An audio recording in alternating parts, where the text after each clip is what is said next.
Kaunas.in veikloje dvi svarbiausios kryptis yra turizmas ir investicijos. Tai turbūt kalbėti apie paveldą galima tiek vienoje, tiek ir kitoje iš jų.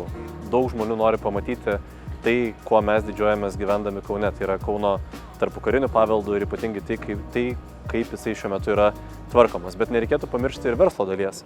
Kaunas ir tarpukariu buvo klestintis miestas, o ypatingai dabar, kai iš tikrųjų miesto ekonominė ir investicinė aplinka atsigauna ir verslai nori būti miesto centre, labai džiugu, kad yra mieste vystytojų, kurie mato vertę ne tik statyti naujus pastatus, kartais ir ekonominiais pagrindais, bet ir atstatyti bei restauruoti tai, ką mes turime čia miesto centre. Jie randa naratyvų, tuos naratyvus įpina ir savo įmonių vykdomą politiką ir aš manau, kad tai yra tai, kuo galime didžiuotis mes, kuo galime didžiuotis tais vystytojais, kuriuos turime ir investuotojais, kurie patiki, kad nekurdami kažką naujo, bet atstatydami tai, kas jau yra sukurta, gali sukurti vertę savo darbuotojams ir savo verslui.